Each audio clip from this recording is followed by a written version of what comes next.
Les animations de Impress vont vous permettre de rendre plus dynamiques les éléments qui composent vos diapositives.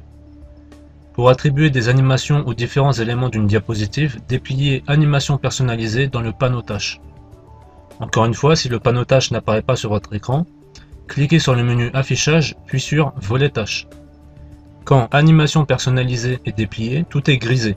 Il faut alors sélectionner d'un clic un élément de la diapositive. Je sélectionne ce cadre de texte, puis je clique sur Ajouter ici.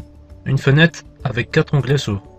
Le premier onglet nommé Entrée est généralement le plus utilisé. Il permet de faire apparaître les éléments avec une mise en scène. Par exemple, je choisis l'entrée Arrivée lente.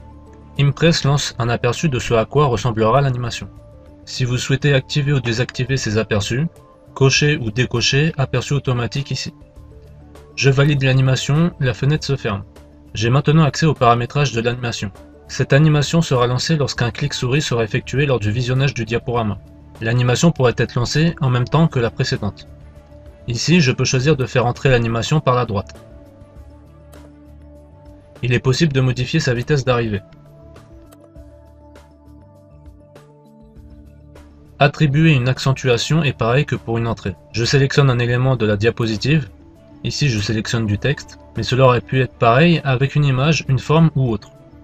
Je clique sur Ajouter, puis sur l'onglet Accentuation, je choisis un effet.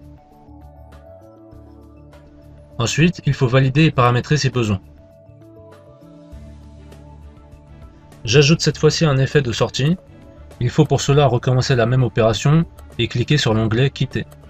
Là, il faut sélectionner l'effet, valider et paramétrer si besoin. Pour terminer, j'ajoute un effet de trajectoire.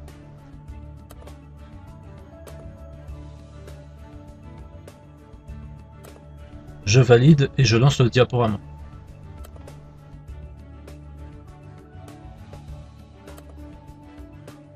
À chaque clic, un effet démarre.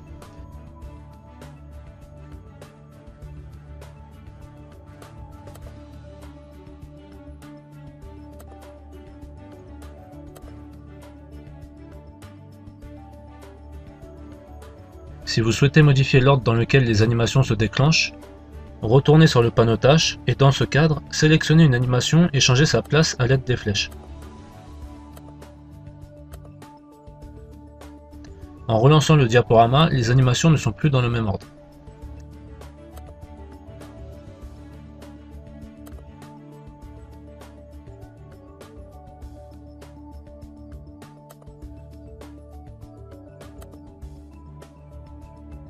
Pour terminer, je vous montre une animation avec une forme. La démarche pour lui appliquer une animation est exactement la même que pour du texte.